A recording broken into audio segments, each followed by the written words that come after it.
ಒಗ್ಗರ್ನ channel ನೋಡುತ್ತಿರುವ ನಿಮ್ಮೆಲ್ಲರಿಗೂ ರಶ್ಮಿ ಮಾಡುವ ನಮಸ್ಕಾರಗಳು. ನನ್ನ ಚಾನಲ್ನಾಗ ನಾ ರಾಜಸ್ಥಾನಿ ಹಪ್ಪಳ ಮಾಡಿ ತೋರಿಸಿನಿ. ಆಗ ವೀಕ್ಷಕರ ಕೇಳಿದ್ರು ಉಳಿದಿರೋ ಅನ್ನ ಯೂಸ್ ಮಾಡ್ಕೊಂಡ ಹಪ್ಪಳ ಮಾಡ್ಕೋಬಹುದೇನು ನಾವಂತ. ಇವತ್ತು ನಾನು ನಿಮಗಾಗಿ ಮಿಕ್ಕಿರುವ ಅನ್ನ ಯೂಸ್ ಮಾಡ್ಕೊಂಡ ಮಸ್ತಾಗಿ ಹಪ್ಪಳ ಹೇಗೆ ಮಾಡೋದಂತ ತೋರಿಸ್ಕೊಡಾದೀನಿ. ಬನ್ನಿ ಹೇಗೆ ಮಾಡೋದಂತ ನೋಡೋಣ. ಇದು ನೋಡ್ರಿ, ರಾತ್ರಿಯಿಂದ ಅನ್ನ ಇಷ್ಟು ಉಳಿದೈತಿ. ಇದನ್ನ ತಗೊಂಡು ನಾನು ಮಾಡ್ಕೊಳ್ಳೋದೇನು. ಈಗ ಇದನ್ನೇನು ಕುದಿಸ್ಕೋಬೇಕು ನಾವು. ಇಲ್ಲಿ ನಾನು ಕುಕ್ಕರ್ ತಗೊಂಡೇನು. ಈ ಕುಕ್ಕರ್ದಾಗ ಈ ಅನ್ನ ಹಾಕ್ತೇನು. ಒಂದು ಸ್ವಲ್ಪ ಉಪ್ಪು ಹಾಕಾದನ್ನ ನಾವು ಅನ್ನ ಮಾಡ್ಕೋಬೇಕಾದ್ರೆ ಭೀ ಉಪ್ಪು ಹಾಕೊಂಡಿರ್ತೇವೆ. ನೋಡಿ ಹಾಕ್ರಿ. ಒಂದು ಸ್ವಲ್ಪ ಹಾಕಿ ಮಾಡ್ಕೋರಿ. ಹಾಕ್ಲಿಲ್ಲ ಅಂದ್ರೆ ಸಪ್ಪ ಆಗ್ತದ. ರೈಸ್ ಒಂದು ಸ್ವಲ್ಪ ಐತಿ, ಅದಕ್ಕಾಗಿ ಒಂದು ಸ್ವಲ್ಪ ಉಪ್ಪು ಮಿಕ್ಸ್ ಮಾಡೋದೆ. ನಾನು ಒಂದು 1/4 ಚಮಚಕ್ಕಿಂತನೂ ಒಂದು ಸ್ವಲ್ಪ ಕಡಿಮೆ ಹಪ್ಪಳ ಖಾರ, ಒಂದು ಸ್ವಲ್ಪ ಜೀರಿಗೆ, ಒಂದು ಅರ್ಧ ಚಮಚ ಆಗುವಷ್ಟು ಎಳ್ಳು ಹಾಕತ್ತೇನೆ. ನಾನು ಹಸಿಮೆಣ್ಸಿಕಾಯಿ ಜಜ್ಜಿಟ್ಟಿದ್ದೇನು ಅದನ್ನು ಹಾಕ್ತೇನೆ.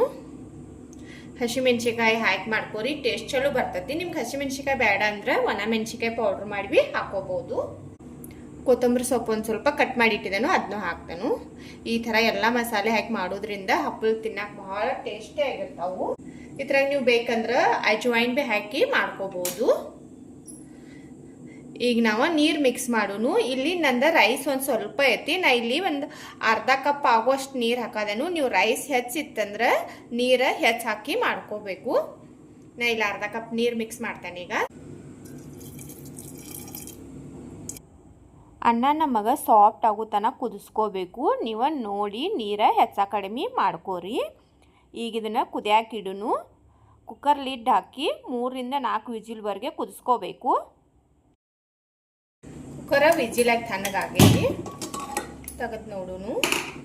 ಇದು ಅನ್ನ ಸಾಫ್ಟಾಗಿ ಕುದ್ದಿರಬೇಕು ನೋಡ್ರಿ. ಕುದ್ದಿರ್ಕಿಲ್ಲ ಅಂದ್ರೆ ಮತ್ತೊಂದು ಸ್ವಲ್ಪ ನೀವು ಕುದಿಸ್ಕೋಬಹುದು. ಇದು ನಂದು ಕುದ್ದೈತಿ. ಈಗ ಇದನ್ನು ನಾನು ಮ್ಯಾಶ್ ಮಾಡ್ಕೋತೇನು. ಇಲ್ಲ ಒಂದು ಮ್ಯಾಶರ್ ತೊಗೊಂಡೇನು. ಇದ್ರಲ್ಲೇ ಭೀ ಮಾಡ್ಕೋಬಹುದು, ಇಲ್ಲಾಂದ್ರೆ ಸ್ಪೂನ್ಲೇ ಭೀ ಮಾಡ್ಕೋಬಹುದು. ನೀವು ಈ ಥರ ಪೂರ ಹಿಟ್ಟು ಟೈಪ್ ಆಗಬೇಕು. ಇದು ನೋಡ್ರಿ ಮ್ಯಾಶ್ ಆಗೈತಿ. ಈಗ ನಾವು ಹಪ್ಪಳ ಮಾಡ್ಕೊಳ್ಳು. ಹಪ್ಪಳ ಮಾಡಾಕ ನಾ ಇಲ್ಲಿ ಒಂದು ಕವರ್ ತೊಗೊಂಡೇನು. ಈ ಕವರ್ ಮ್ಯಾಗ ಈ ಹಿಟ್ಟು ಕುದಿಸ್ಕೊಂಡಿರ್ತೇವಲ್ಲ ಇದನ್ನ ಹಾಕೋರಿ. ನೀವು ಹಪ್ಪಳ ಎಷ್ಟು ದೊಡ್ಡ ಮಾಡಾರಲ್ಲ ನೋಡಿ ಹಿಟ್ಟು ತಗೋರಿ. ಮ್ಯಾಗ ಇನ್ನೊಂದು ಕವರ್ ಇಟ್ಕೋರಿ. ಒಂದು ಈ ಥರ ಪ್ಲೇಟ್ ತಗೊಂಡ ಇಟ್ಟು ಕಸಿಂದ ಪ್ರೆಸ್ ಮಾಡ್ರಿ.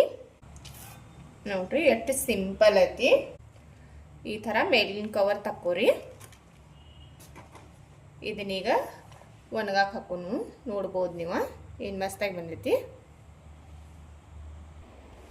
ಇಲ್ಲಿ ನೋಡ್ರಿ ಒಂದು ಪಾಲಿಥೀನ್ ಹಸಿದೆ ನಾನು. ಈ ಹಪ್ಪಳ ಮಾಡ್ಕೊಂಡೇವಲ್ಲ ಇದನ್ನ ಹಾಕಿ ಕಸಿಂದ ಈ ಥರ ಹಾಕಿ ಇಲ್ಲಿ ನೋಡ್ರಿ ಕವರ ಈ ಥರ ಹಾಕಿ ಕಸಿಂದ ಈ ಥರ ಮೇಲ್ಗಡೆಯಿಂದ ಕವರ್ ತಕ್ಕೋರಿ.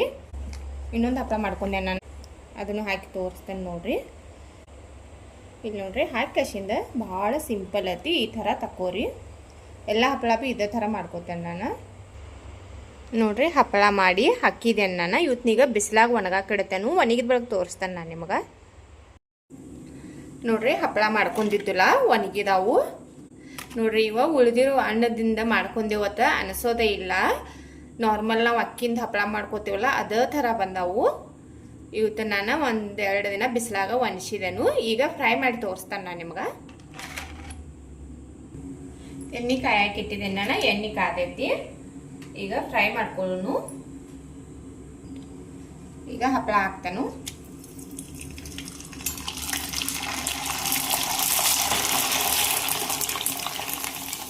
ನೋಡ್ರಿ ಅರಳಿ ಎಷ್ಟು ದೊಡ್ಡದಾಗೈತೆ ಹಪ್ಪಳ ನೋಡ್ಬೋದು ನೀವು. ಮತ್ತೇನು ಮಸ್ತಾಗಿ ಬಂದೈತಿ ನೋಡ್ರಿ.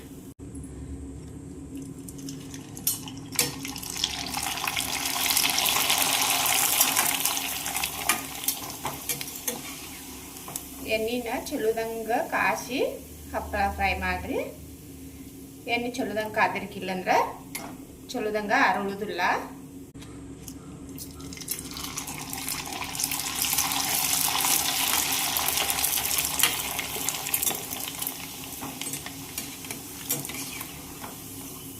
ನೀವು ಬೇರೆ ಯಾರಿಗಾರಿ ತಿನ್ನಾಕ ಕೊಟ್ರಿ ಅಂದ್ರೆ ಯಾರಿಗೂ ಗೊತ್ತು ಆಗುದಿಲ್ಲ. ಇವ ಉಳಿದಿರೋ ಅನ್ನದಿಂದ ನಾವು ಹಪ್ಪಳ ಮಾಡ್ಕೊಂಡಿವತ್ತಲ್ಲಿ ನನಗೆ ಎಟ್ ಬೇಕಾಟ್ ಫ್ರೈ ಮಾಡ್ಕೊಂಡು ಉಳಿದು ತೆಗೆದಿಡ್ತೇನೆ ನಾನು.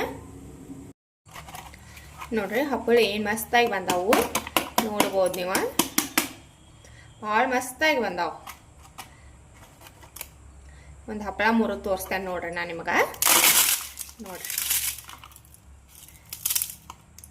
ಮಸ್ತಾಗಿ ಬಂದಾವ ಹಪ್ಪಳ, ಬಾಯಾಗಿಟ್ರನ ಕರಗ್ತಾವ. ಹೇಳಿಲ್ಲ ಅಂದ್ರೆ ನೀವು ಯಾರಿಗೂ ಗೊತ್ತು ಆಗೋದಿಲ್ಲ. ಉಳಿದಿರೋ ಅನ್ನ ಯೂಸ್ ಮಾಡ್ಕೊಂಡ ಹಪ್ಪಳ ಮಾಡ್ಕೊಂಡೇರಿ ಅಂತ ಅಟ್ಟ ಮಸ್ತಾಗಿ ಬಂದಾವು. ನೋಡಿದಿರಲ್ಲ ಅನ್ನ ಯೂಸ್ ಮಾಡ್ಕೊಂಡ ಹೇಗೆ ಮಾಡ್ಕೊಳ್ಳೋದು ಹಪ್ಪಳ ಅಂತ. ಭಾಳ ಸಿಂಪಲ್ ಐತಿ ಮತ್ತು ಹಪ್ಪಳ ಅಂತೂ ಭಾಳ ಮಸ್ತಾಗಿ ಬಂದಾವು. ನೀವು ನೋಡಿರ್ಬೋದು. ನೀವು ಟ್ರೈ ಮಾಡಿ ನೋಡ್ರಿ ಹೆಂಗೆ ಗೊತ್ತಂತ ಕಮೆಂಟ್ ಮಾಡಿ ತಿಳಿಸ್ರಿ. ನಾನು ವಿಡಿಯೋ ನೋಡಿದಕ್ಕೆ ಧನ್ಯವಾದಗಳು.